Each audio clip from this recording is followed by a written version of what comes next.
से जीवंत वाक्य को नहीं आपण मान निकटरे आसीबा पाई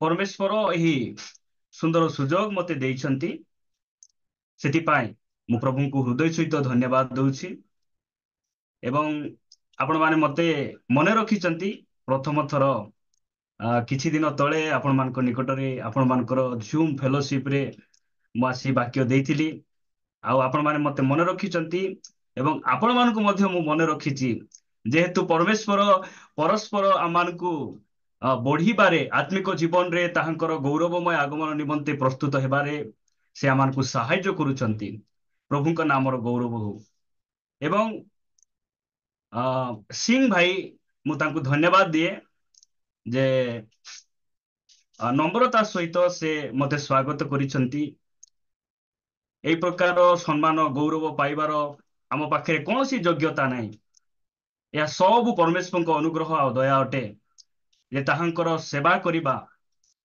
ताहांकर गौरव महिमा निमंते आगकु बढ़िबा एहा ठारू अधिक सौभाग्यर विषय किछि नुहे विशेष करी जो समय आमानकर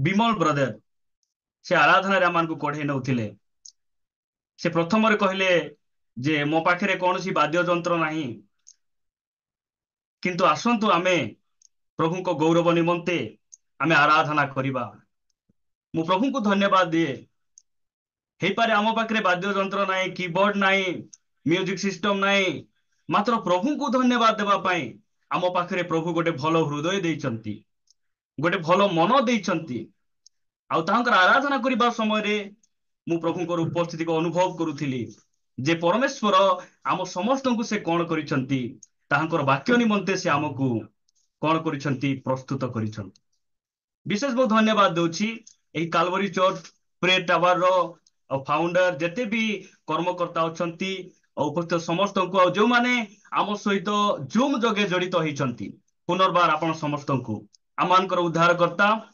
मेघमाल रे शीघ्र आसुथिबा प्रभु जीशु ख्रीष्ट बहुमूल्य नाम रे पुनर्बार मु नमस्कार प्रेज द लॉर्ड ज्ञापन करूछि आपण मान निकट रे मु मोर छोट परिचय अल्प समय रखिबा पाई चाहे मोर नाम आपण माने प्राय जानिचंती सामुएल खरा जे प्रकार आम भाई कहले आउ जो माने नुआ रे जड़िचंती सेमानको निमंते मु कहि रखिबा पाई चाहे आपण मान जानिथिबे कोरापुट रे आमानकर उपासना चर्च रहिछि कोरापुट पुजारीपुट रे उपासना आमानकर चर्च अछि आउ सेही उपासना चर्च रे गोटे ब्रांच चर्च रहिछि आउ सेही ब्रांच चर्च संभाळिबा पाई परमेश्वर मते देइछंती सेही ब्रांच चर्च रो मु पालक अटे जहा से चर्च रो नाम आमे देइछु सहभागिता चर्च उपासना आउ सेही ब्रांच चर्च रो मु पालक अटे आउ एहा मध्ये मु कहि रखिबा पाई चाहे जे मु गोटे यूट्यूबर मध्ये अटे आपण मान जानिथिबे मु छोट छोट वीडियो गुडी को प्रस्तुत करे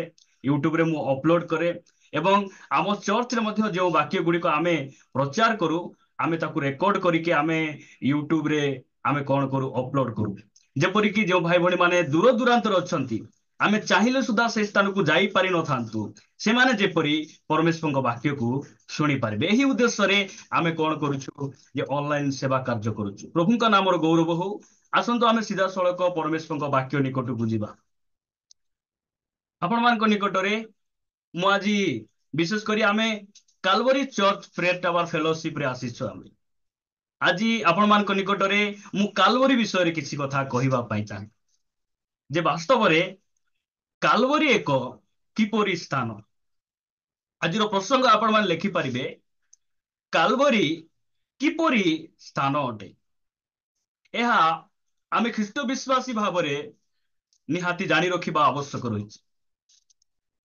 मु गतकाली जणे एडवोकेट सहित मिसिथिली से ए प्रकार कथा कहूथिले जे भुवनेश्वर गोटे एमती का जगह भुवनेश्वर रे चारिटी विषय फ्री सेठी चारिटी जिनिस पुणी भुवनेश्वर रे फ्री प्रथम रे हला आज्ञा द्वितीय रे हला आपण तृतीय रे हला पानी और चतुर्थ रे हला पवन आज्ञा आपण पानी पवन से चारटा विषय पुणी भुवनेश्वर रे फ्री भुवनेश्वर जगह वातावरण ସେହି ଆଡଭୋକେଟ ସାରଙ୍କୁ ସବୁ କିଛି ଜଣା।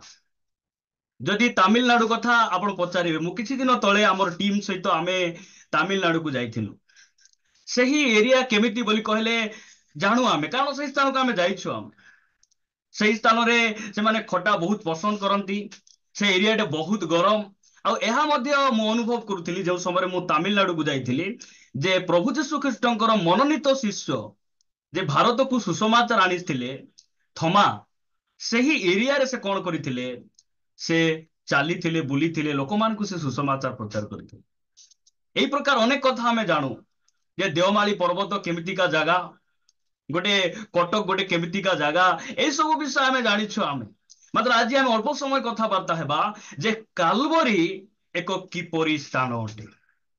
ଏହି ବିଷୟରେ ମୁଁ ଆପଣମାନଙ୍କ ନିକଟ 7ଟି ବିଷୟ କହିବା ପାଇଁ ଚାହେଁ।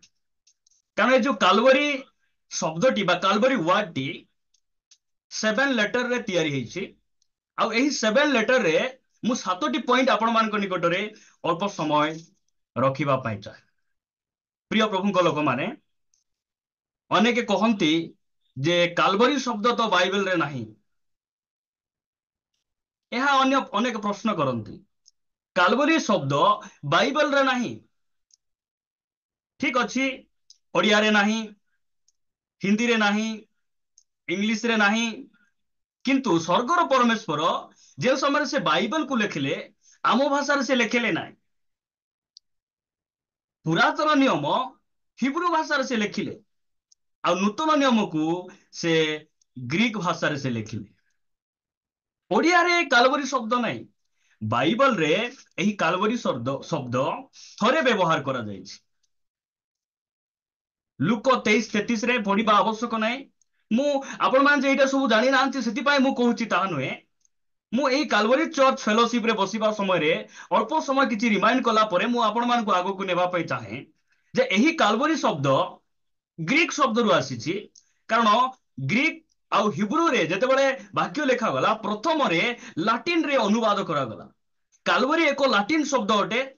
ଆଉ କାଲବରୀର ଅର୍ଥ ହେଲା, କାଲବରୀ ଆଉ ଗୋଲଗଥା ଏହା ସେମ ଜାଗା ଅଟେ, ସେମ ଅର୍ଥ ଅଟେ। ଗୋଲଗଥା ହଉଛି, ଏଟା ହଉଛି ଆରାମିକ ଶବ୍ଦ। ଗୋଲଗଥା ଆଉ କାଲବରୀ ଏଟା ଆର ଅର୍ଥ ହେଲା, ଇଂରାଜୀରେ ଲେଖା ଯାଉଛି ଯେ ସ୍କୁଲ ବୋଲି ଲେଖା ଯାଉଛି। ବାଇବେଲରେ ଆପଣ ପଢିବେ ସ୍କୁଲ ବୋଲି ଲେଖା ଯାଉଛି। ସ୍କୁଲ ବୋଲି କହିଲେ ଆମର ପୁଅ ଝିଅ ଯୋଉ ପାଠ ପଢୁଛନ୍ତି, ବିଦ୍ୟାଳୟ ନୁହେଁ। ସ୍କୁଲର ସ୍ପେଲିଂ ବାଇବେଲରେ ଆପଣ ପଢିବେ SKULL, ସ୍କୁଲ। ସ୍କୁଲର ଅର୍ଥ ହେଲା କପାଳ ନାମକ ସ୍ଥାନ, ଯେଉଁଠାରେ ଆମର ପ୍ରଭୁ ଯୀଶୁ ଖ୍ରୀଷ୍ଟଙ୍କୁ କ୍ରୁଶାର୍ପିତ କରାଯାଇଥିଲା। ଆଜି ଆମେ ଅଳ୍ପ ସମୟ କଥାବାର୍ତ୍ତା ହେବା ଯେ ଏହି କାଲବରୀ ଏକ କିପରି ଜାଗା। ଆପଣମାନେ ମୋତେ ବାକ୍ୟ ପଢିବାରେ ସାହାଯ୍ୟ କରିବେ। ଆପଣମାନଙ୍କ ନିକଟରେ ମୁଁ 7ଟି ବିଷୟ ରଖିବା ପାଇଁ ଚାହେଁ, ଯଦ୍ୱାରା ଆମେ ଜାଣିପାରିବା ଯେ କାଲବରୀ ଏକ କି ପ୍ରକାର ଜାଗା। ଆମେ ଜାଣିପାରିବା ବାଇବେଲ ସବୁ ବିଷୟରେ ଆମମାନଙ୍କୁ କଥା କହେ। ଆପଣମାନେ ମୋ ସହିତ ଗୋଟେ ବାକ୍ୟ ପଢିବେ, ଗାଲାତୀୟ 3 ଅଧ୍ୟାୟକୁ ଆସିବେ।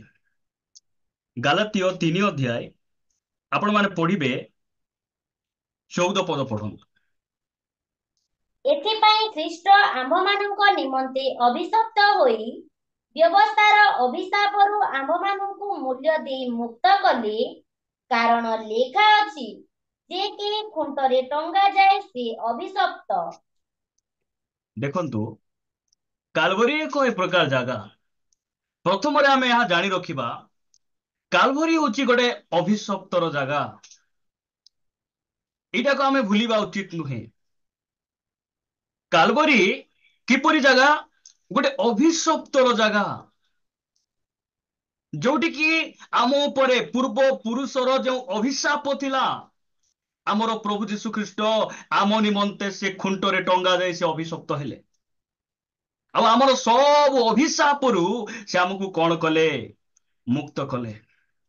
ପ୍ରଭୁଙ୍କ ନାଁ ଆମର ଗୌରବ ହଉ।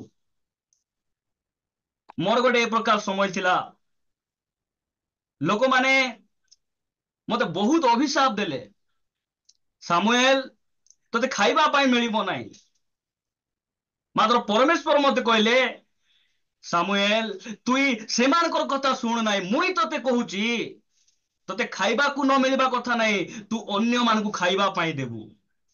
मु जाने ना आपण माने कि प्रकार लोक मान सामना करि आछन, मु जाने ना, मात्र मोर अनुभूति आपण मान को कहूची। लोक माने कहले जे सामुएल तू पिंदलाटा बिकिकिना खाइबू, पिंधवा पाई वस्त्र मिलिबो नाही, रहिबा पाई घर मिलिबो नाही, खाइबा पाई खाद्य मिलिबो नाही। धन्य से परमेश्वर आम जीवन रे आसले से कहले तुमको वस्त्र मिलिबो नाही, तुमे अन्य मानकु वस्त्र देबो, से हमकु कहले।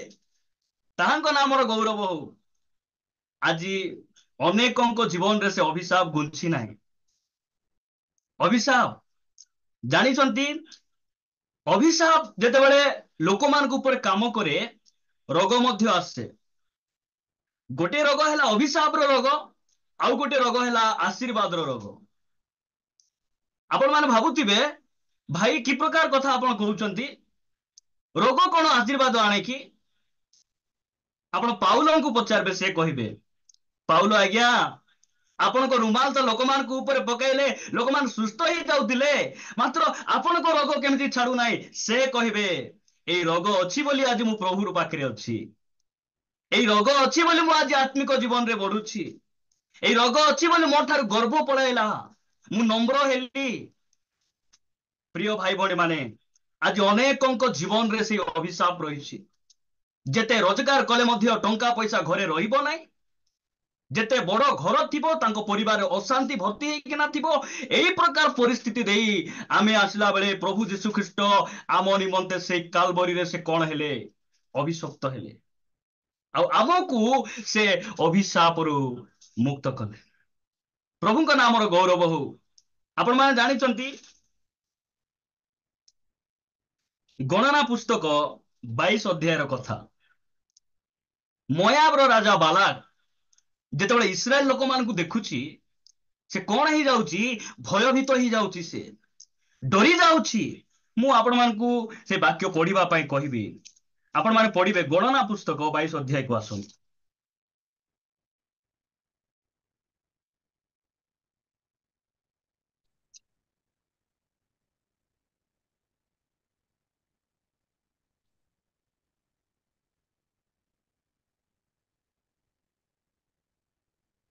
गणना 22 अध्याय आपण माने 2 पदरु पढ़ंतु। पुणी इस्राएल इमोरिय मानक प्रति जहा जहा करिथिले ता सिपोरर पुत्र बालाक देखिले। बालाक देखिला, ए जो बालाक हेउचंदी मोयाबर राजा, से इस्राएल लोक मान को देखुचंदी। आपण 3 पद पढ़िबे। एणु मोयाब लोकमानक सकाशु अतिशय भीत हेले, हम्म कारण माने बहुत थिले। आउ हम्म मोयाब इस्राएल संतानगण सकाशु उद्विग्न हेले। से बहुत उद्विग्न हेले। 4 पद पढ़ंतु। एथिरे मोयाब मिदियानीय प्राचीन गणକୁ कहिले, गोरु जेपरि पदारु घास चाटी खाए, सेपरि एही जनता आम्भମାନଙ୍କ चतुर्दिगस सबु चाटी पकाइबे। हम्म एही समୟରେ सिप्रोर पुत्र बालाक मोयाबर राजा थिले। देखो एठी आमे देखुचु जे मोयाबर राजा बालाक से इस्राएल लोक मान को देखुची, देखी कि ना से भयभीत ही जाउची। भयभीत ही इस्राएल लोक मान को किछि करि न पारी से कोन करूची, तांकु अभिशाप देई कि ना मरई देबी, नष्ट करि देबी बोली से बिलियम को डकाउची। आजी ख्रिस्टियन लोक मान को मारिबा पई केते संगठन गुड़िक करा जाउची। बजरंग दल गुड़िक, विभिन्न टीम गुड़िक कहीं तैयारी करा जाउची, कारण आम्भे माने भारत रे किंबा ओडिसा रे संख्या रे अल्प हेले मध्य से माने उद्विग्न ही जाउचंती। राजा बालाक से इस्राएल लोक मान को देखि उद्विग्न ही जाउची, डरी जाउची। आउरी कोन करूची, से मान को किछि करि न पारी से बिलियम को डाकी अभिशाप देबा पई से चेष्टा करूची। अभिशाप देबा पई जदि आपण माने पढ़िबे 23 अध्याय 7 और 8 पद पढ़ंतु। 23 अध्याय 7 और 8 पद। तो मु से आपणा प्रसंग नै कहिला, बालाक आराम ठारू मोयाबर राजा पूर्व दिगस्थ पर्वत श्रेणी रु मते आनी अछि। आस आंभ निमंते जाकुबकु शाप दियो पुणी आस इस्राएल को अभिशप्त कर। एटा बिलियम को कुहा जाइथिला तुमे आस इस्राएल लोक मानकु कौन कर अभिशाप दियो ସେମାନେ ଯେପରି ନଷ୍ଟ ହେଇଯିବେ ବିନଷ୍ଟ ହେଇଯିବେ ଅଭିଶାପ ଦିଅ ମାତ୍ର ଏହିପରି ସମୟରେ ବିଲିୟମ ଇସ୍ରାଏଲ ଲୋକମାନଙ୍କୁ ସେଇ ଯାକୁବକୁ ସେ ଅଭିଶାପ ଦେଇ ପାରୁନାହିଁ କାହିଁକି ଦେଇ ପାରୁନାହିଁ 8 ପଦରେ ଲେଖା ଯାଉଛି ପଢିବେ 8 ପଦ परमेश्वर ଯାହାକୁ ଶାପ ଦେଇନାହାନ୍ତି ମୁଁ ପରମେଶ୍ୱର ଯାହାକୁ ଅଭିଶପ୍ତ ବୋଲି କହିନାହାନ୍ତି ମୁଁ କି ରୂପେ ତାହାକୁ ଶାପ ଦେବି ମୁଁ କି ରୂପେ ତାଙ୍କୁ ଅଭିଶାପ ଦେବି ସଦାପ୍ରଭୁ ଯାହାକୁ ଅଭିଶପ୍ତ କରିନାହାନ୍ତି ମୁଁ କି ରୂପେ ତାହାକୁ ଅଭିଶପ୍ତ କରିବି। ପ୍ରଭୁଙ୍କ ନାମର ଗୌରବ ହଉ ପରମେଶ୍ୱର ଯାହାକୁ ଅଭିଶାପରୁ ମୁକ୍ତ କରିଛନ୍ତି ତାଙ୍କୁ କି ଅଭିଶାପ କାମ ଦେବ କଲେକ୍ଟର ଯାହାକୁ ଡାକିକିନା ଚାକିରି ଦେଇଛନ୍ତି ପିଅନ କଣ କରିବେ ପ୍ରଭୁଙ୍କ ନାମର ଗୌରବ ହଉ ପରମେଶ୍ୱର ଆମକୁ ଅଭିଶାପରୁ ସେ ମୁକ୍ତ କରିଛନ୍ତି ଆମେନ୍।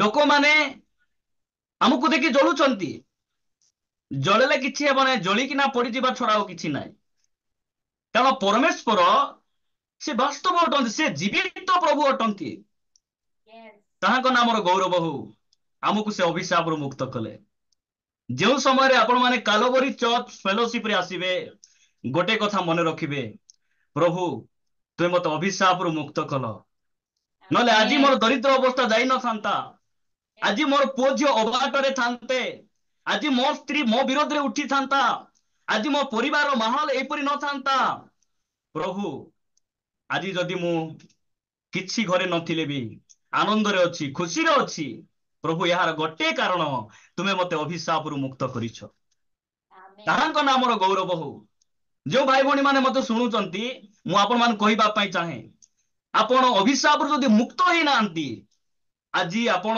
ସେହି ବାକ୍ୟକୁ ବିଶ୍ୱାସ କରନ୍ତୁ ଆଜି ମଧ୍ୟ ସମୟ ଅଛି ଆପଣମାନେ ସେଇ ଅଭିଶାପରୁ ମୁକ୍ତ ହେଇପାରିବେ ଆଜି ମଧ୍ୟ ସେଇ ପରମେଶ୍ୱରଙ୍କ ପାଖରେ ସେଇ ବଳ ଆଉ ଶକ୍ତି ଅଛି ଆପଣଙ୍କୁ ସେଇ ଅଭିଶାପରୁ ସେ ମୁକ୍ତ କରିଦେବେ ପ୍ରଭୁଙ୍କ ନାମର ସ୍ତୁତି ହେଉ ମୁଁ ଆପଣମାନଙ୍କ ନିକଟରେ ଦ୍ୱିତୀୟ ବିଷୟ ରଖିବା ପାଇଁ ଚାହେଁ କାଲବରୀ କି ପ୍ରକାର ସ୍ଥାନ ଦ୍ୱିତୀୟ ବିଷୟ ଆପଣମାନଙ୍କ ନିକଟରେ ମୁଁ ରଖିବା ପାଇଁ ଚାହେଁ ଆପଣମାନେ ଆସିବେ ଯିଶାୟ ଭବିଷ୍ୟତ ବକ୍ତାଙ୍କ ପୁସ୍ତକକୁ ଆସିବେ ଯିଶାୟ ଭବିଷ୍ୟତ ବକ୍ତାଙ୍କ ପୁସ୍ତକ 53 ଅଧ୍ୟାୟ 3 ଆଉ 4 ପଦ ଆମେ ପଢିବା ସେ ଅବଜ୍ଞାତ ମନୁଷ୍ୟ ସେ ସେ ଅବଜ୍ଞାତ ଓ ମନୁଷ୍ୟର ତ୍ୟକ୍ତ ଦୁଃଖୀ ଲୋକ ଓ ଶୋକ ପରିଚିତ ପୁଣି ମନୁଷ୍ୟମାନେ ଯାହାଠାରୁ ମୁଖ ଆଚ୍ଛାଦନ କରନ୍ତି ଏପରି ଲୋକତୁଲ୍ୟ ସେ ଅବଜ୍ଞାତ ହେଲେ ଆଉ ଆମେମାନେ ତାହାଙ୍କୁ ମାନ୍ୟ କଲୁ ନାହିଁ 4 ପଦ ଆଜ୍ଞା ନିଶ୍ଚୟ ସେ ଆମ୍ଭମାନଙ୍କର ଯାତନା ସବୁ ଧାରଣ କରିଅଛନ୍ତି ଓ ଆମମାନଙ୍କର ବ୍ୟଥା ସବୁ ବହିଅଛନ୍ତି ତଥାପି ଆମେମାନେ ତାହାଙ୍କୁ ଆହତ ଓ ପରମେଶ୍ୱରଙ୍କ ଦ୍ୱାରା ପ୍ରହାରିତ ଓ ଦୁଃଖଗ୍ରସ୍ତ ବୋଲି ମଣିଲୁ। ଦେଖନ୍ତୁ ପ୍ରିୟ ଭାଇ ଭଉଣୀ ମାନେ ଦ୍ୱିତୀୟ ବିଷୟ ମୁଁ ଆପଣମାନଙ୍କୁ କହି ରଖିବା ପାଇଁ ଚାହେଁ କାଲବରୀ ଗୋଟେ ଏଇ ପ୍ରକାର ଜାଗା ଯୋଉଠିକି ଦୁଃଖ କଷ୍ଟ ଯାତନାର ସ୍ଥାନ ଆମର ସବୁ ଦୁଃଖକୁ ସେ ନେଇଗଲେ ଯେଉଁ ସ୍ଥାନରେ ଆମେ ଚଢିବାର ଥିଲା ଯେଉଁ କୃଷରେ ଆମକୁ କୃଷାଭିତ ହେବାର ଥିଲା ଯେଉଁ ଦଣ୍ଡ ଆମେ ଭୋଗିବାର ଥିଲା ଆମ ବଦଳରେ ସେ ଦୁଃଖ ଉଠାଇଲେ କାଲବରୀ ଗୋଟେ କେମିତିକା ଜାଗା ଯାତନାର ସ୍ଥାନ ଗୋଟେ ଦୁଃଖର ସ୍ଥାନ ଗୋଟେ କଷ୍ଟର ସ୍ଥାନ ଗୋଟେ ବେଦନାର ସ୍ଥାନ ପ୍ରିୟ ଭାଇ ଭଉଣୀ ମାନେ ଆପଣ ପ୍ରଭୁ ଯୀଶୁ ଖ୍ରୀଷ୍ଟଙ୍କୁ ଯେଉଁଦିନ କୃଷାର୍ପିତ କଲେ ସେହିଦିନ ଆଉ ଜଣେ କୃଷରେ ଚଢିବାର ଥିଲା ସେ କିଏ ସେ ହେଉଛନ୍ତି ବରବ୍ବା ତାହାଙ୍କ ବଦଳରେ ତାଙ୍କୁ ଚଢାଗଲା ଯୀଶୁ ଖ୍ରୀଷ୍ଟଙ୍କର କୌଣସି ଭୁଲ ନଥିଲା ତାଙ୍କର ବାକ୍ୟ କହେ, ସାଧୁ ପାଉଲ କରନ୍ତୀୟ ମଣ୍ଡଳୀକୁ ଲେଖିଲା ବେଳେ ସେ ଲେଖୁଛନ୍ତି ଯେ ତାହାଙ୍କ ଠାରେ ପାପର ଲେଶ ନଥିଲା, ମାତ୍ର ତାଙ୍କୁ ଦୁଃଖ ଦିଆଗଲା। ବାରବା ଯୀଶୁଖ୍ରୀଷ୍ଟଙ୍କୁ ଯେବେ କ୍ରୁଶରେ ଚଢାଗଲା, ବାରବା କଣ ହେଲା? ସେଇ ଜେଲରୁ ସେ ମୁକ୍ତ ହେଇଗଲା, କାରାଦଣ୍ଡରୁ ସେ ମୁକ୍ତ ହେଇଗଲା। ଆମେ ସେଇ ବାରବା, ଆମକୁ ଆମ ବଦଳରେ ଆମର ପରମେଶ୍ୱର ସେ କଷ୍ଟ ସହିଲେ, ଦୁଃଖ ସହିଲେ। କୋଉଠି? କାଲବରୀରେ। ଆଉ ଆମେ କଣ ହେଲୁ? ସେହି ଦଣ୍ଡରୁ ଆମେ ମୁକ୍ତ ହେଲୁ। ତାହାଙ୍କ ନାମର ଧନ୍ୟବାଦ ହେଉ, ପ୍ରଶଂସା ହେଉ। ଆମେ ଚାରିପଦରେ ପଢୁଛୁ, ମୁଁ ପଢି ଦଉଛି। ନିଶ୍ଚୟ ସେ ଆମ୍ଭମାନଙ୍କର ଯାତନା ସବୁ ଧାରଣ କରିଅଛନ୍ତି ଓ ଆମ୍ଭମାନଙ୍କର ବ୍ୟଥା ସବୁ ବହି ଅଛନ୍ତି, ତଥାପି ଆମ୍ଭେମାନେ ତାହାଙ୍କୁ ଆହତ ଓ ପରମେଶ୍ୱରଙ୍କ ଦ୍ୱାରା ପ୍ରହାରିତ ଓ ଦୁଃଖଗ୍ରସ୍ତ ବୋଲି ମଣିଲୁ। ଏହି ବାକ୍ୟର ଅର୍ଥ ହେଲା, ଆଜି ବି ଅନେକ ଅଛନ୍ତି, ସେମାନେ ବୁଝନ୍ତି ଯେ ରୋମିଓ ଲୋକମାନେ ତାଙ୍କୁ କ୍ରୁଶରେ ଚଢେଇଲେ, ପରମେଶ୍ୱର ତ ଚଢେଇଲେ, ଯିହୁଦୀ ଲୋକମାନେ ତ ତାଙ୍କୁ ମାରିଦେଲେ। ଠିକ ଅଛି ପ୍ରିୟ ଭାଇ ଭଉଣୀ ମାନେ, ଆମେ ତାଙ୍କୁ ଚଢେଇଲୁ, ଆମର ପାପ ତାଙ୍କୁ କାଲବରୀକୁ ନେଇକିନା ଗଲା, ଆମର ଭୁଲ କାଲବରୀକୁ ନେଇକିନା ଗଲା ଯୀଶୁଖ୍ରୀଷ୍ଟଙ୍କୁ। ଏହା ଆମେ ଜାଣି ରଖିବା ଆବଶ୍ୟକ ରହିଛି। ପ୍ରଭୁଙ୍କ ନାମର ସ୍ତୁତି ହେଉ। କାଲବରୀ ଗୋଟେ ଦୁଃଖ, କଷ୍ଟ, ଯାତନାର ସ୍ଥାନ, ଯୋଉଠି ଆମ୍ଭମାନଙ୍କ ପ୍ରଭୁ ଯୀଶୁଖ୍ରୀଷ୍ଟଙ୍କୁ କଣ କରାଗଲା? କ୍ରୁଶରେ ଚଢାଗଲା। ଦୁନିଆର ସବୁଠାରୁ ଭୁଲ, ଦୁନିଆର ସବୁଠାରୁ ବଡ ଭୁଲ ହେଲା ଯୀଶୁଖ୍ରୀଷ୍ଟଙ୍କୁ କ୍ରୁଶରେ ଚଢେଇବାଟା। କାରଣ ସେ ନିର୍ଦ୍ଦୋଷ ଥିଲେ, ତାଙ୍କଠାରେ କୌଣସି ଭୁଲ ନଥିଲା, କୌଣସି ପାପ ନଥିଲା। ସେ ନିଜେ ଚ୍ୟାଲେଞ୍ଜ କଲେ ଯେ ମୋ ଠାରେ ପାପ ଅଛି ବୋଲି ତୁମେ ଗୋଟେ ପ୍ରମାଣ ଦିଅ। କାହା ପାଖରେ କିଛି ପ୍ରମାଣ ନଥିଲା, ତଥାପି ତାଙ୍କୁ କଣ କରାଗଲା? କ୍ରୁଶରେ ଚଢାଗଲା। ଆଉ ଦୁନିଆର ସବୁଠାରୁ ଉତ୍ତମ କାମ ହେଲା ଯୀଶୁଖ୍ରୀଷ୍ଟ କ୍ରୁଶରେ ଜୀବନ ଦେବା। ଦୁନିଆର ସବୁଠାରୁ ଉତ୍ତମ କାମ, ଯୀଶୁଖ୍ରୀଷ୍ଟ କ୍ରୁଶରେ ନିଜର ଜୀବନ ଦେବାଟା ହଉଛି ଉତ୍ତମ କାମ। କାରଣ ସେ କ୍ରୁଶରେ ଜୀବନ ଦେଇ ନଥିଲେ ଆମେ ପରିତ୍ରାଣ ପାଇନଥାନ୍ତୁ, ଆମେ ଅଭିଶାପରୁ ମୁକ୍ତ ହେଇ ନଥାନ୍ତୁ। ପ୍ରିୟ ଭାଇ ଭଉଣୀ ମାନେ, ତୃତୀୟ ବିଷୟ ଆପଣ ମାନେ ଦେଖିବେ, ଆପଣମାନଙ୍କ ନିକଟରେ ମୁଁ ରଖିବା ପାଇଁ ଚାହେଁ, ମାର୍କ ଲିଖିତ ସୁସମାଚାର 15 ଅଧ୍ୟାୟ। ମାର୍କ ଲିଖିତ ସୁସମାଚାର 15 ଅଧ୍ୟାୟ ଆପଣ ମାନେ ପଢିବେ 34 ପଦ। 3 ଘଣ୍ଟା ସମୟରେ ଯୀଶୁ ଉଚ୍ଚ ସ୍ୱରରେ ଡାକି କହିଲେ, ଏଲି ଏଲି ଲାମା ସବକ୍ତାନି, ଅର୍ଥାତ୍ ହେ ମୋହର ଈଶ୍ୱର, ହେ ମୋହର ଈଶ୍ୱର, ତୁମ୍ଭେ ମତେ କାହିଁକି ପରିତ୍ୟାଗ କଲ? এটা হচ্ছে তৃতীয় পয়েন্ট, যে কালবরি গোটে এই প্রকার জায়গা, পরিত্যক্তর স্থান, একুটিয়া,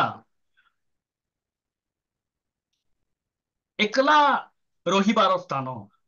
যে সময় ଲୋକମାନଙ୍କୁ ଯୀଶୁଖ୍ରୀଷ୍ଟଙ୍କୁ କ୍ରୁଶରେ ଚଢେଇବା ପୂର୍ବରୁ ମଧ୍ୟ ଯେମାନେ ପାପ କରୁଥିଲେ, ଡକାୟତ, ନରହତ୍ୟା, ଏଇ ଲୋକମାନଙ୍କୁ କଣ କରାଯାଉଥିଲା? କ୍ରୁଶରେ ଚଢା ଯାଉଥିଲା।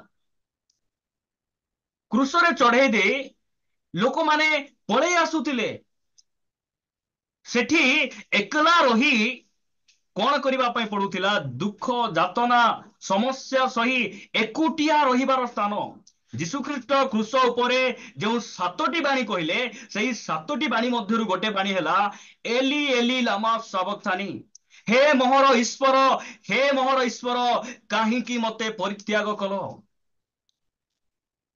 ପରିତ୍ୟକ୍ତର ସ୍ଥାନ, ଦୁନିଆର ସବୁଠାରୁ ଦରିଦ୍ର ଅବସ୍ଥା, ଗୋଟେ ଅନାଥର ଅବସ୍ଥା ହେଲା ପରମେଶ୍ୱର ଛାଡିଦେବା।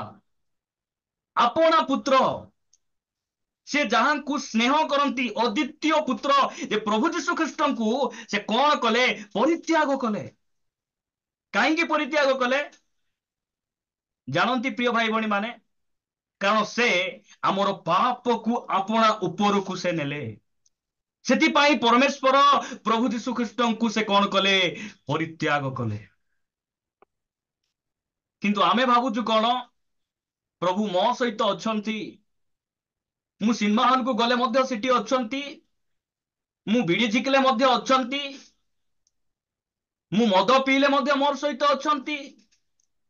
ବୋଲେ ପ୍ରଭୁ ଏ 2024 ମସିହାରେ ପରିବର୍ତ୍ତନ ହେଇଯାଇଛନ୍ତି।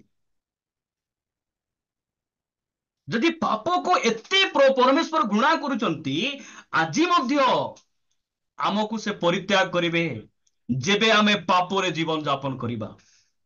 ପରମେଶ୍ୱର ଚାହାନ୍ତି ଆମେ କଣ ହେବା? ଆମେ ତାହାଙ୍କର ପୁତ୍ରଙ୍କୁ ଦେଖି, ତାହାଙ୍କର ପୁତ୍ର ଆମ ନିମନ୍ତେ କ୍ରୁଶରେ ଯେଉଁ ପ୍ରେମକୁ ଦେଖାଇଛନ୍ତି, ସେହି ପ୍ରେମକୁ ଦେଖି ଆମେ କଣ ହେବା? ତାହାଙ୍କର ନିକଟତର ହେବା, ତାହାଙ୍କର ନିକଟବର୍ତ୍ତୀ ହେବା, ଆମେ ପରିବର୍ତ୍ତନ ହେବା। ଏହା ପରମେଶ୍ୱର ଚାହାନ୍ତି। ପିତା ତାଙ୍କୁ କଣ କଲେ? ପରିତ୍ୟାଗ କଲେ, ପରିତ୍ୟାଗ କଲେ। ସେ ବହୁତ ଦୁଃଖରେ ଉଚ୍ଚ ସ୍ୱରରେ ସେ ଚିତ୍କାର କରି କହୁଛନ୍ତି, ପ୍ରଭୁ ତୁମେ ମତେ କାହିଁକି ପରିତ୍ୟାଗ କର? ପ୍ରିୟ ଭାଇ ଭଉଣୀ ମାନେ, ଆମକୁ ଆମ ପରିବାର ଛାଡିଗଲେ ଚଳିବ, କାରଣ ଆମର ପରିବାର ଯେତେ ସ୍ନେହ କଲେ ମଧ୍ୟ ଗୋଟେ ଦିନ ଛାଡିବାକୁ ତ ପଡିବ। ଗୋଟେ ଦିନ ଆମକୁ ଆମର ବସ୍, ଆମର ମାଲିକ ଯେତେ ସ୍ନେହ କଲେ ମଧ୍ୟ, ଯେତେ ଘନିଷ୍ଠ ହେଇକି ରହିଲେ ମଧ୍ୟ ଗୋଟେ ଦିନ ତ ରିଟାୟାର୍ଡ ହେବା ପାଇଁ ପଡିବ। ପେନସନ ପାଇ ପାଇ ଲାଷ୍ଟକୁ ଫଟୋ ଫଟୋ ବୋଲେ ବୁଝିପାରୁଥିବେ ଆପଣ ମାନେ, ଛାଡିବାକୁ ତ ପଡିବ। ମାତ୍ର ବାଇବେଲ କହେ ସର୍ବଦା ଆମେ ପ୍ରଭୁଙ୍କ ସହିତ ରହିବା। ସର୍ବଦା, ସର୍ବଦା ସ୍ୱର୍ଗରେ ରହିବା ବୋଲି ଲେଖା ଯାଉ ନାହିଁ। କାରଣ ସ୍ୱର୍ଗରେ ଆମେ ଯେତେବେଳେ ମଣ୍ଡଳୀ ରାପ୍ଚରରେ ଯିବ, ସ୍ୱର୍ଗରେ ଆମେ 7 ବର୍ଷ ରହିବୁ। 7 ବର୍ଷ ପରେ ପୁନର୍ବାର ପରମେଶ୍ୱର ଆମ ସହିତ ଅର୍ଥାତ ପ୍ରଭୁ ଯୀଶୁ ଖ୍ରୀଷ୍ଟଙ୍କ ସହିତ ଆମେ ଏହି ପୃଥିବୀକୁ ଆସିବୁ। ଆମେ ଆହୁରି ଏହି ପୃଥିବୀରେ 1000 ବର୍ଷ ଶାନ୍ତିର ରାଜ୍ୟ ଆମେ କରିବୁ। ସେଥିପାଇଁ ସ୍ୱର୍ଗ ରହିବୁ ବୋଲି ଲେଖା ଯାଉ ନାହିଁ, ସର୍ବଦା ଆମେ ପ୍ରଭୁଙ୍କ ସହିତ ରହିବୁ। ମାତ୍ର ଯୀଶୁ ଖ୍ରୀଷ୍ଟଙ୍କୁ ସେ ଛାଡି ଦଉଛନ୍ତି। କାହିଁକି ଛାଡି ଦଉଛନ୍ତି? ଆମ ଲାଗି, ଆମ ଲାଗି। ପ୍ରିୟ ଭାଇ ଭଉଣୀ ମାନେ, ପରମେଶ୍ୱର ଆମକୁ ଦୟା କରନ୍ତୁ। ଆମକୁ କିଏ ଛାଡିଗଲେ କିଛି ଯାଇ ଆସେ ନାହିଁ, କିନ୍ତୁ ପ୍ରଭୁ ଆମକୁ ନ ଛାଡନ୍ତୁ, ଆମକୁ ସେ ପରିତ୍ୟାଗ ନ କରନ୍ତୁ। ଯଦି ସେ ହାତ ଛାଡିଦେବେ ନା, ଆମର ନୌକା ଭାସିଯିବ। ନୌକା ଭାସିଯିବ। ଆମେ ଯେତେ ଚେଷ୍ଟା କଲେ ମଧ୍ୟ ଆମେ ସେ ସମୁଦ୍ର ପାରି ହେଇ ଆର ପାରିକୁ ଯାଇପାରିବା। ପ୍ରଭୁଙ୍କ ନାମର ଗୌରବ ହଉ। ଆପଣମାନଙ୍କ ନିକଟରେ ମୁଁ ଚତୁର୍ଥ ବିଷୟ ରଖିବା ପାଇଁ ଚାହେଁ। ଆପଣମାନେ ମୋ ସହିତ କଲସୀୟ ପୁସ୍ତକକୁ ଆସିବେ। ସାଧୁ ପାଉଲଙ୍କ ଦ୍ୱାରା ଲିଖିତ କଲସୀୟ ପୁସ୍ତକ 2 ଅଧ୍ୟାୟ। କଲସୀୟ 2 ଅଧ୍ୟାୟ ଆପଣମାନେ ପଢନ୍ତୁ 15 ପଦ। ସମସ୍ତ ଆଧିପତ୍ୟ ଓ କର୍ତ୍ତାପଣର ଅସ୍ତ୍ରଶସ୍ତ୍ର ଛଡାଇ ପ୍ରକାଶରେ ସେମାନଙ୍କର ପ୍ରଦର୍ଶନ ପୂର୍ବକ କ୍ରୁଶରେ ବିଜୟ ଯାତ୍ରା କରିଅଛନ୍ତି। ଦେଖନ୍ତୁ, କାଲବରୀ କେବଳ ଅଭିଶପ୍ତର ଜାଗା, ସେଟା ଦୁଃଖ କଷ୍ଟ ପରିତ୍ୟକ୍ତର ଜାଗା। ଏତିକି କେବଳ ନୁହେଁ, କାଲବରୀ ହଉଛି ଗୋଟେ ବିଜୟର ସ୍ଥାନ, ଗୋଟେ ବିଜୟର ସ୍ଥାନ। ଆମର ପ୍ରଭୁ ଯୀଶୁ ଖ୍ରୀଷ୍ଟ ସେ କେମିତି ବିଜୟ ହାସଲ କଲେ? ପ୍ରେମରେ। ସେ କ୍ରୁଶରେ ସେ କଣ କରୁଛନ୍ତି? ସେ ବିଜୟ ଯାତ୍ରା କରୁଛନ୍ତି। ଆମକୁ ସେ ଜୟ ଦେଇଛନ୍ତି, ତାହାଙ୍କ ନାମର ଗୌରବ ହଉ। ଆମେ ହାରିକି ନଥିଲୁ। ସିନେମା ଟିକେ ନ ଦେଖିଲେ ଆମକୁ ଜୀର୍ଣ୍ଣ ହେଉନଥିଲା। ଆମର ମା ଭଉଣୀ ମାନେ ଅନୁପମା ସିରିଏଲ, ଆମର ହଁ ତରଙ୍ଗ, ବିଭିନ୍ନ ସିନେମା ଗୀତ ନାଚରେ ସେମାନେ ମାତିକି ନଥିଲେ। ଆଜି ଆମର ଘରେ ଅନୁପମା ସିରିଏଲ ଲାଗୁନାହିଁ। ଆଜି ଜୁମ୍ ଚାଲିଛି। ପ୍ରଭୁଙ୍କର ବାକ୍ୟ ଆମର କାନରେ ଶୁଭା ଯାଉଛି। କାହିଁକି? ସେ ଆମକୁ ଜୟ ଦେଇଛନ୍ତି, ସେ ଆମକୁ ଜୟ ପ୍ରଦାନ କରିଛନ୍ତି। ଗୁଡାକୁ ଟିକେ ନ ଘଷିଲେ ପୁଣି ଆମକୁ ପୁଣି କ୍ଲିୟର ହେଉନଥିଲା। ଏମିତି ବନ୍ଧନରେ ଆମେ ଥିଲୁ। ଆମେ ତାହାଙ୍କ ନାମର ଗୌରବ ହଉ।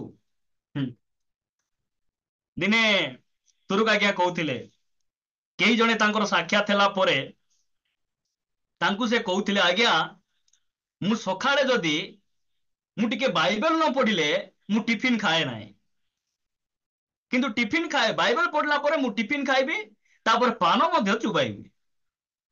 ହୁଁ। ଆମେ ଏ ପ୍ରକାର ହାରିକିନା ଥିଲୁ, ସେ ଆମକୁ ଜୟ ଦେଲେ। ହୁଁ। ଯଦି ଆପଣ ଆଜି ଡେଟରେ ଯଦି ଆମେରିକା ଯିବେ ଆହୁରି ପରିଚୟ ଦେବେ ମୁଁ ଇଣ୍ଡିଆରୁ ଆସିଛି ବୋଲେ, ଆମେରିକା ଟିମ୍ କଣ କହିବେ ଜାଣିଛନ୍ତି ତ? ଓହୋ, ଆମକୁ 5 ୱିକେଟରେ ହରାଇଥିଲେ ସେ ଦେଶର ଲୋକ କି? ଆଜି ଡେଟରେ ଯଦି ଆପଣ ଅଷ୍ଟ୍ରେଲିଆ ଯିବେ, ଶ୍ରୀଲଙ୍କା ଯିବେ, ସେମାନେ କହିବେ ଓହୋ 2 ୱିକେଟରେ ଆମକୁ ହରାଇଲେ, 5 ରନରେ ଆମକୁ ହରାଇଥିଲେ, ସେଇ ଦେଶର ଲୋକ କି? ସେମାନେ କହିବେ।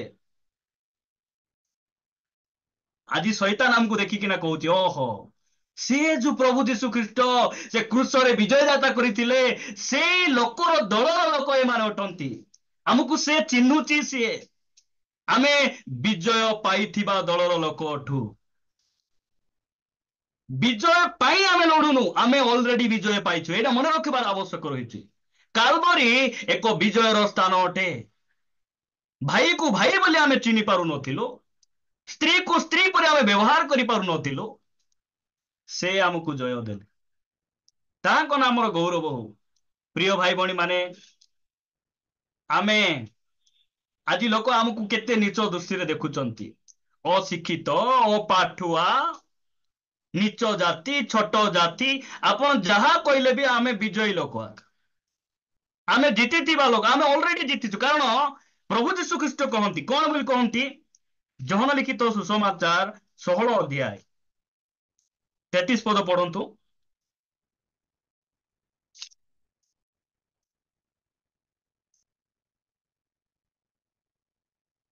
16 ଅଧ୍ୟାୟ 33 ପଦ। ତୁମ୍ଭେମାନେ ଯେପରି ମୋ ଠାରେ ଶାନ୍ତି ପ୍ରାପ୍ତ ହୁଅ, ଏଥି ନିମନ୍ତେ ମୁଁ ତୁମମାନଙ୍କୁ ଏହି ସବୁ ବିଷୟ କହିଅଛି। ଜଗତରେ ତୁମମାନଙ୍କ ନିମନ୍ତେ କ୍ଲେଶ ଅଛି, କିନ୍ତୁ ସାହସ ଧର, ମୁଁ ଜଗତକୁ ଜୟ କରିଅଛି। ଦେଖ, ସାହସ ଧର, ମୁଁ ଜଗତକୁ ଜୟ କରିଅଛି। ଅନେକ ସମୟରେ ଆମର ଯୁବା ଯୁବତୀ ମାନେ, ଖ୍ରୀଷ୍ଟିଆନ ଭାଇ ଭଉଣୀ ମାନେ, ସେମାନେ ନିରାଶ ହେଇଯାନ୍ତି, ହତାଶ ହେଇଯାନ୍ତି, ଭାଙ୍ଗି ପଡନ୍ତି। ମୁଁ ଆଉ ଏ ରୋଗ ସହିତ ପାରିବି ନାହିଁ, ବେଶୀ ତ ବଥା ହଉଛି, କେତେ ଟାବଲେଟ ଖାଇଲେ ମଧ୍ୟ କମୁନାହିଁ, ମୁଁ କେତେ ଡକ୍ଟରକୁ ପରାମର୍ଶ ନେଲି, କିଛି ବି ସମାଧାନ ହେଉନାହିଁ, ମୁଁ ଆଉ କିଛି କଲା ପରି ନାହିଁ, ଭାଙ୍ଗି ପଡନ୍ତି। ଯେଉଁ ସମୟରେ ଆମର ଏକ୍ସାମ ରିଜଲ୍ଟ ଠିକ ହୁଏ ନାହିଁ, ଯେଉଁମାନେ କି ଭାଇ ଭଉଣୀ ମାନେ ଫେଲ ହେଇଯାଉଛନ୍ତି, ସେମାନେ କୁହନ୍ତି ଯେ ମୁଁ ଆହୁରି ପାସ୍ ହେଲା ପରି ନାହିଁ। ଭାଙ୍ଗି ପଡିବାର କିଛି ଆବଶ୍ୟକ ନାହିଁ। ଆପଣ ହେଇପାରେ ଆପଣ ଫେଲୁର ଅଟନ୍ତି, ହେଇପାରେ ଆପଣ କୌଣସି ବିଷୟରେ ପରାଜୟ ଜୀବନ ବିତାଉଛନ୍ତି, ମାତ୍ର ଆପଣ ଯେଉଁ ପରମେଶ୍ୱରଙ୍କ ଉପରେ ବିଶ୍ୱାସ କରୁଛନ୍ତି, ସେହି ପରମେଶ୍ୱର ଜଗତକୁ ସେ ଜୟ କରିଛନ୍ତି, ତାହାଙ୍କ ଉପରେ ଆପଣଙ୍କୁ ମତେ ଆଉଜି ପଡିବାର ଆବଶ୍ୟକ ରହିଛି। ସେ ଜଗତକୁ ଜୟ କରିଛନ୍ତି। ପୃଥିବୀରେ ଯଦି ପବିତ୍ର ବ୍ୟକ୍ତି କିଏ ଅଛନ୍ତି, ସେ ହଉଛନ୍ତି ପ୍ରଭୁ ଯୀଶୁ ଖ୍ରୀଷ୍ଟ। ସେ ଆମର ପରମେଶ୍ୱର ଅଟନ୍ତି, ସେ ଆମକୁ ଡାକିଛନ୍ତି, ନାମ ଧରି ସେ ଡାକିଛନ୍ତି। ପିତର ଜହନକୁ ଯେମିତି ଡାକିଲେ, ଆମକୁ ମଧ୍ୟ ସେ ନାମ ଧରି ଡାକିଛନ୍ତି। କାରଣ ବାଇବଲ କହେ ଜଗତର ପତନ ପୂର୍ବେ ସେ ଆମକୁ କଣ କରିଥିଲେ? ମନୋନୀତ କରିଥିଲେ। ତାହାଙ୍କ ନାମର ଧନ୍ୟବାଦ ହେଉ, ସେ ଆମକୁ ବିଜୟ ରାସ୍ତାରେ ସେ କଢେଇ ନେଉଛନ୍ତି। ସେଥିପାଇଁ ପ୍ରିୟ ଭାଇ ଭଉଣୀ ମାନେ, ଆମେ ବିଜୟ ପାଇଁ ଲଢୁନୁ, ବିଜୟରେ ରହିକିନା ଆମେ ଲଢୁଛୁ। ଆମେ ବିଜୟ, ଅଲରେଡି ବିଜୟ ଆମେ, କାରଣ ଆମର ପରମେଶ୍ୱର ସେ ହାରି ନାହାନ୍ତି। ମୁଁ ହିଁ ହାରିଗଲି। କେମିତି ହାରିଗଲି? ରୋଗ ସହିତ ପାରିଲି ନାହିଁ, ମୋର ଅଭାବ ସହିତ ପାରିଲି ନାହିଁ, କିଛି ଅସୁବିଧା ନାହିଁ। ଆପଣଙ୍କ ପରମେଶ୍ୱର ହାରି ନାହାନ୍ତି, ଆଉ ସେ ଆପଣଙ୍କ ଦଳରେ ସେ ଠିଆ ହେଇଛନ୍ତି। ସେ ଆମର କ୍ୟାପ୍ଟେନ ଅଟନ୍ତି। ହାଲେଲୁୟା, ତାହାଙ୍କ ନାମର ଗୌରବ ହଉ। ପ୍ରଭୁ ଆମମାନଙ୍କୁ ଅନୁଗ୍ରହ କରନ୍ତୁ, ଆମକୁ ସେ ଦୟା କରନ୍ତୁ। ପ୍ରିୟ ଭାଇ ଭଳି, ମୁଁ ଆପଣମାନଙ୍କ ନିକଟରେ ପଞ୍ଚମ ବିଷୟ ରଖିବା ପାଇଁ ଚାହେଁ। ପଞ୍ଚମ ବିଷୟ ଆପଣ ମାନେ ମୋ ସହିତ ପଢିବେ, ପ୍ରଥମ ଯୋହନ 2 ଅଧ୍ୟାୟ 2 ପଦ। ପ୍ରଥମ ଯୋହନ 2 ଅଧ୍ୟାୟ 2 ପଦ। ଆଉ ସେ ଆମ୍ଭମାନଙ୍କ ପାପ ନିମନ୍ତେ, କେବଳ ଆମ୍ଭମାନଙ୍କ ପାପ ନିମନ୍ତେ ନୁହେଁ, ମାତ୍ର ସମସ୍ତ ଜଗତର ପାପ ନିମନ୍ତେ ମଧ୍ୟ ପ୍ରାୟଶ୍ଚିତ ସ୍ୱରୂପ ଅଟନ୍ତି। କାଲବରୀ ଗୋଟେ କେମିତିକା ଜାଗା ସେଟା? ଗୋଟେ କ୍ଷମାର ସ୍ଥାନ, ପ୍ରାୟଶ୍ଚିତର ସ୍ଥାନ। ଆମକୁ କିଏ ବି କ୍ଷମା କଲେ ନାହିଁ। ତତେ ଆଉ ରକ୍ଷା ନାହିଁ ରେ ବାବୁ। ତୁ ଯେମିତି ଭୁଲ ଗୁଡିକ କରିଛୁ, ଯେମିତି ଅନ୍ୟାୟ ଗୁଡିକ କରିଛୁ, ତତେ ଛଡା ହେବ ନାହିଁ। ମାତ୍ର ଆମର ପରମେଶ୍ୱର ଆମକୁ କଣ କଲେ? କ୍ଷମା କଲେ। ଯେଉଁ ସମୟରେ ଅପବୀୟ ପୁତ୍ର ଘରକୁ ଫେରି ଆସୁଛି, ବଡ ଭାଇ ରାଗି ଯାଉଛି। ବଡ ଭାଇ ରାଗି ଯାଉଛି।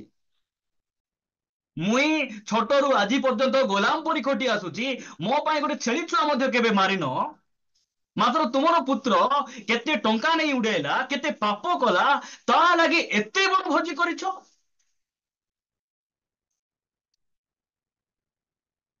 ହେଇପାରେ ଆମର ସାହି ପଡିଶା ଲୋକ ଆମକୁ ଦୟା କଲେ ନାହିଁ, ଆମକୁ କ୍ଷମା ଦେଲେ ନାହିଁ, ଆମର ଭାଇମାନେ ଆମକୁ କ୍ଷମା କଲେ ନାହିଁ, ମାତ୍ର ପରମେଶ୍ୱର ଆମକୁ କ୍ଷମା କଲେ।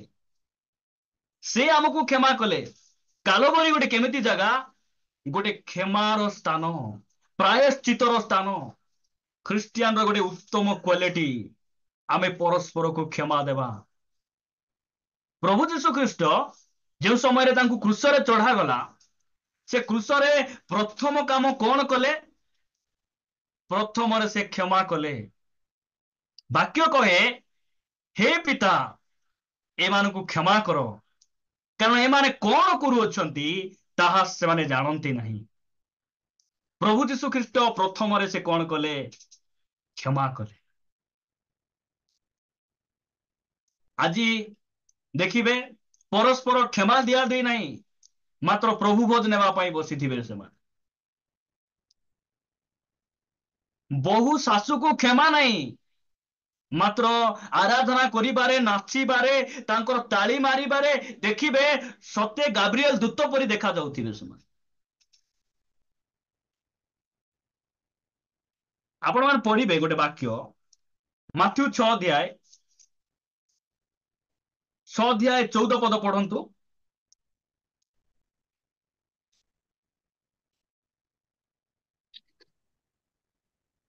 କାରଣ ଯେବେ ଲୋକମାନଙ୍କର ଅପରାଧ ସବୁ କ୍ଷମା କର, ତେବେ ତୁମମାନଙ୍କ ସ୍ୱର୍ଗସ୍ଥ ପିତା ମଧ୍ୟ ତୁମମାନଙ୍କୁ କ୍ଷମା କରିବେ। ଯଦି ଆମେ ଅନ୍ୟକୁ କ୍ଷମା ଦେବା, ତାହେଲେ ପରମେଶ୍ୱର ଆମକୁ କଣ କରିବେ? କ୍ଷମା କରିବେ। ପ୍ରଭୁ ଶିଖାଇଥିବା ପ୍ରାର୍ଥନାରେ ଆମେ କହୁ କି ନାହିଁ, ଆମ୍ଭେମାନେ ଯେପରି ଆପଣା ଆପଣା ଅପରାଧୀ ମାନଙ୍କୁ କ୍ଷମା କରିଅଛୁ, ସେହିପରି ଆମମାନଙ୍କର ଅପରାଧ ସବୁ କ୍ଷମା କର। ଯଦି ଆମେ କାହାର ଅପରାଧ କ୍ଷମା କରିନୁ, ପ୍ରଭୁ ମୋର ଅପରାଧ ମଧ୍ୟ କ୍ଷମା କର ନାହିଁ, ତାର ଅର୍ଥ ସେଟା। ଆଉ କାଲବରୀ ଗୋଟେ କ୍ଷମାର ସ୍ଥାନ। ପରମେଶ୍ୱର କଣ କଲେ? କ୍ଷମା କଲେ। ଯେ ପ୍ରକାର ଆମର ବିମଳ ବ୍ରଦର ସେ କହୁଥିଲେ ଯେ ଆମର ପାପକୁ ପୂର୍ବରୁ ପଶ୍ଚିମ ଯେତେ ଦୂର, ସେତେ ଦୂର ସେ କରିଦେଲେ।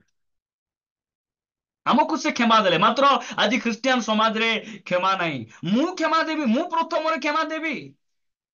ମୁଁ ଏତେ ଏଜୁକେଟେଡ ହେଇକିନା, ଏତେ ଶିକ୍ଷିତ ହେଇ, ମୁଁ ଏତେ ଲମ୍ବା ଚଉଡା ଥାଇ ମୁଁ ପ୍ରଥମରେ କ୍ଷମା ଦେବି, ସେ କ୍ଷମା ମାଗିବ ନା ମତେ? ଆଉ ଲୋକମାନଙ୍କର ଚିନ୍ତାଧାରା ସେମିତି। କ୍ଷମା ଦେଲେ କ୍ଷମା ମିଳେ। ଆପଣ ପଢିବେ ଏଫିସିଓ ପୁସ୍ତକ,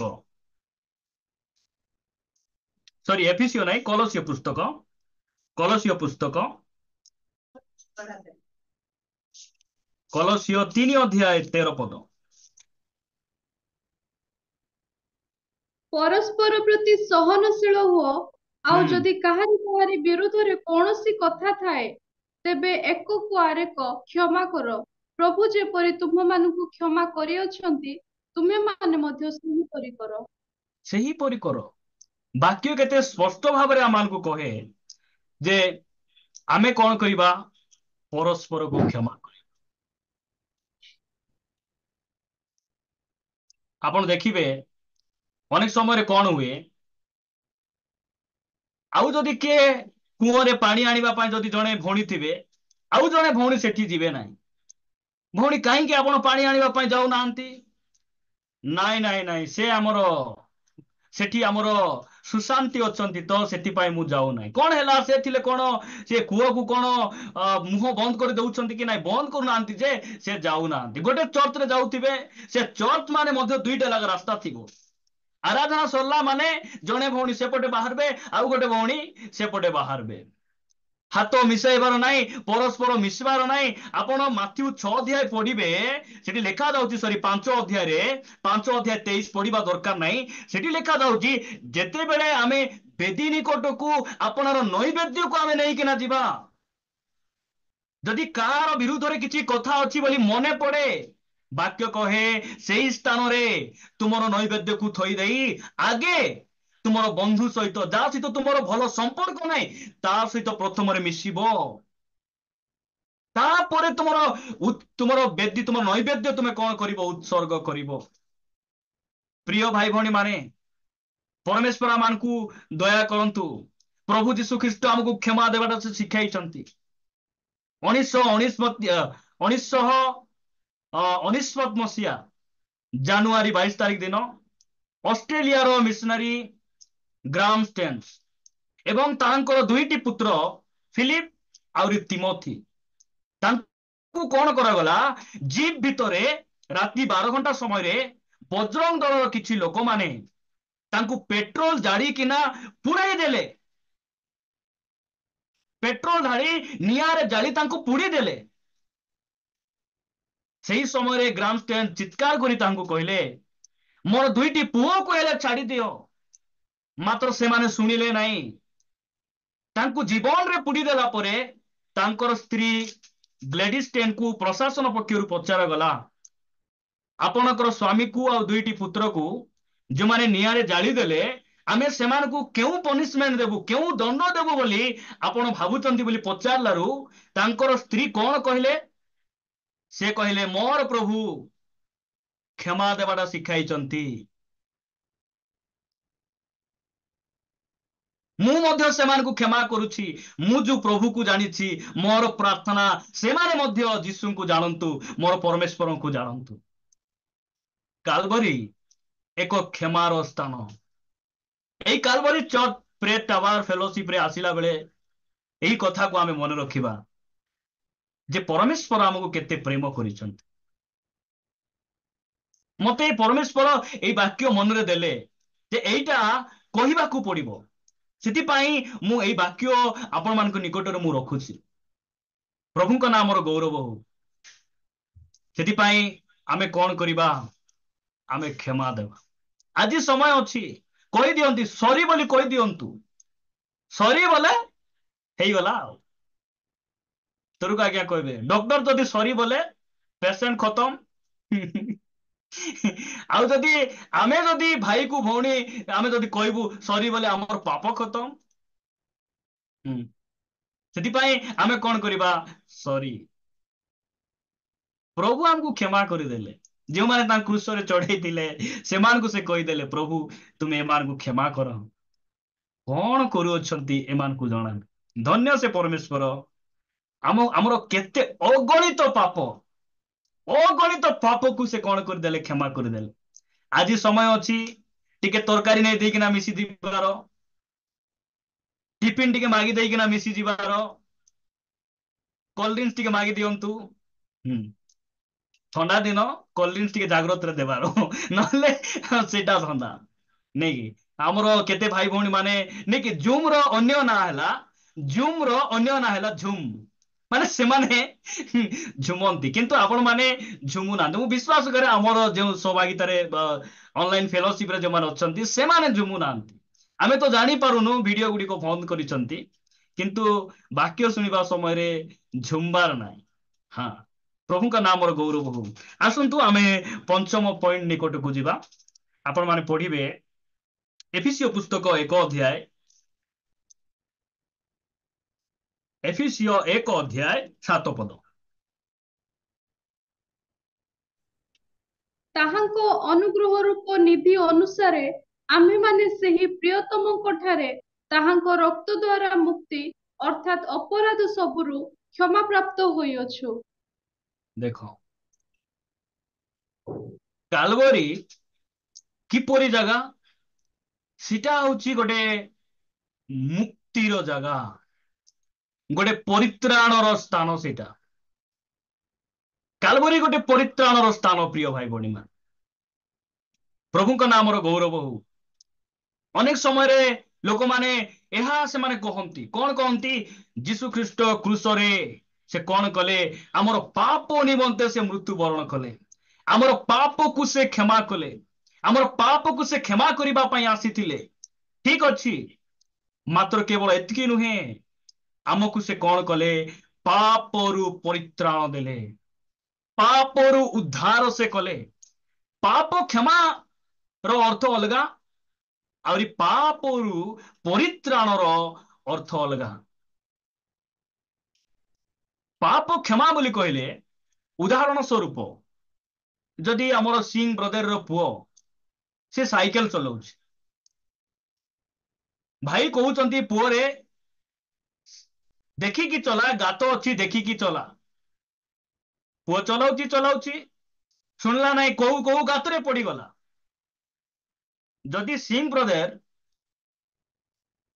ତାଙ୍କ ପୁଅକୁ ସେ କ୍ଷମା କରିଦେବେ, ଠିକ ଅଛି ରେ ପୁଅ, ତତେ କ୍ଷମା କଲି, କଥା ମାନିଲୁ ନାହିଁ, ସରି, ହଁ ଠିକ ଅଛି, ତୁ ଯୋଉଟା ଭୁଲ କଲୁ ମୁଁ ତତେ କ୍ଷମା ଦେଉଛି, ଏଇଟା ହଉଛି କ୍ଷମା। କିନ୍ତୁ ସେ ଖାଲି କ୍ଷମା ଆମକୁ କଲେ ନାହିଁ। ଯଦି ସେ କ୍ଷମା କରିଦେବେ, ଗାତରୁ ଉଠେଇବେ ନାହିଁ, ତାହେଲେ କଣ ହେବ? କ୍ଷମା ବୋଲି କହିଲେ ଆଜ୍ଞାକୁ ଉଲ୍ଲଂଘନ କଲୁ ଆମେ, ସେଇ ସମୟରେ ପ୍ରଭୁ ଆମକୁ କ୍ଷମା କଲେ। ମାତ୍ର ସେ କେବଳ କ୍ଷମା କଲେ ନାହିଁ, ଆମକୁ କଣ କଲେ? ଆମର ସିଂ ବ୍ରଦରର ପୁଅ ଯେମିତି ଗାତରେ ପଡିଗଲା ପରେ ମୁଁ ତତେ କ୍ଷମା କରିଛି ବୋଲି କହିବା ସହିତ ଗାତରୁ ସେ ଆମକୁ ଧରି ଉପରକୁ ଆଣିଲେ, ଆମକୁ ସେ ପରିତ୍ରାଣ ଦେଲେ। ଏବେ ଆମେ ପବିତ୍ର ଜୀବନ ଯାପନ କାହିଁକି କରିପାରୁଛୁ? କାରଣ ପାପର ବନ୍ଧନରୁ ସେ ଆମକୁ ମୁକ୍ତ କରିଛନ୍ତି। Matthew 1:21 Matthew 1:21।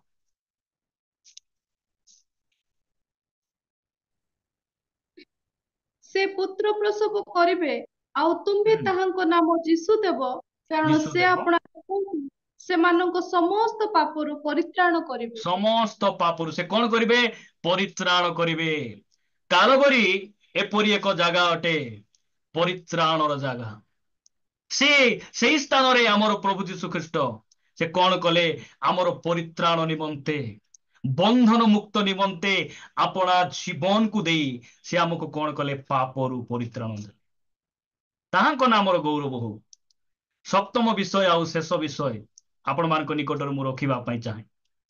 ସପ୍ତମ ବିଷୟ ଆପଣମାନେ ଦେଖିବେ ମୋ ସହିତ, ଯିଶାୟ 53 ଅଧ୍ୟାୟ, ଯିଶାୟ ଭବିଷ୍ୟତ ବକ୍ତାଙ୍କ ପୁସ୍ତକ 53 ଅଧ୍ୟାୟ 7 ପଦ ପଢିବେ।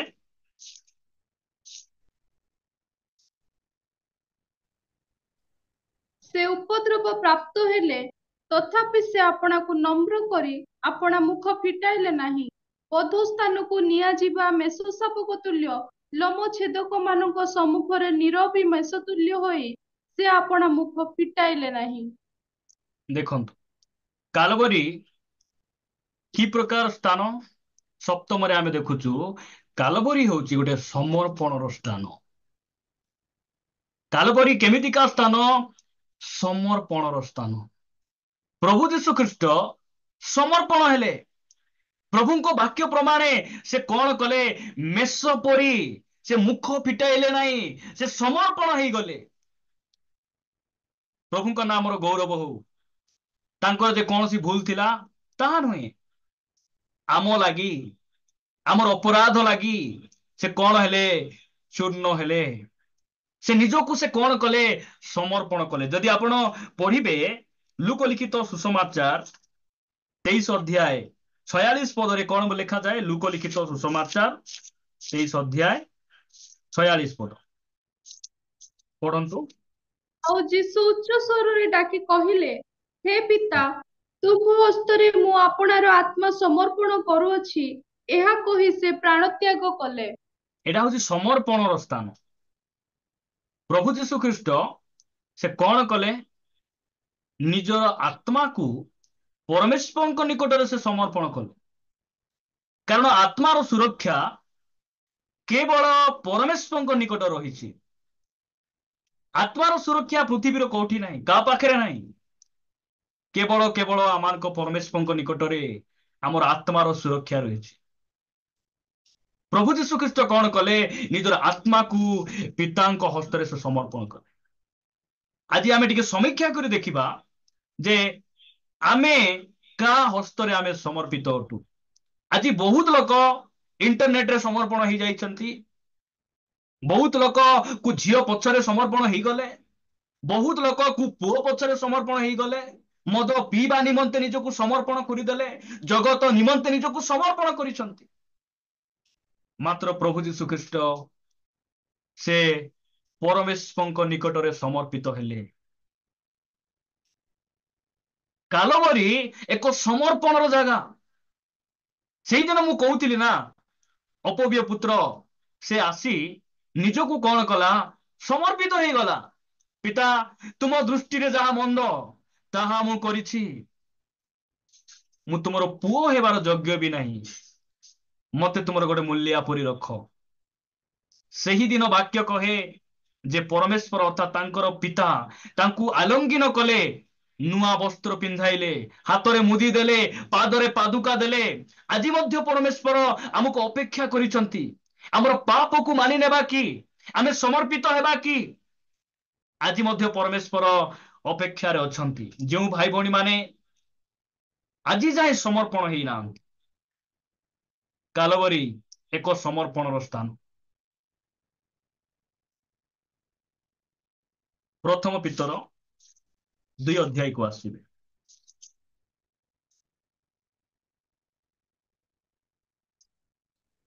ପ୍ରଥମ ପିତର 2 ଅଧ୍ୟାୟ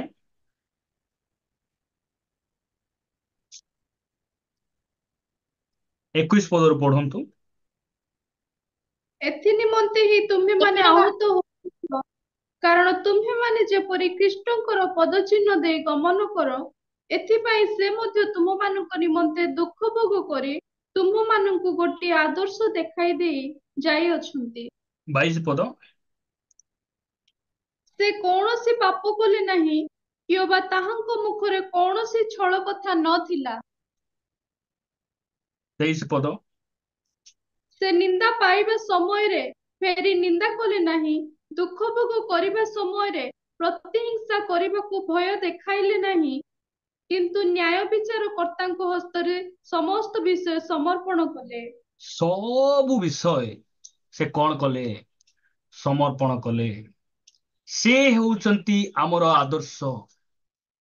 ଆମେ ପ୍ରଭୁ ଯୀଶୁ ଖ୍ରୀଷ୍ଟଙ୍କୁ ଦେଖିବା। ଆମ ଜୀବନରେ ନିନ୍ଦା ଆସୁଛି, ତାଳନା ଆସୁଛି, ଆମେ କାହାକୁ ଦେଖିବା?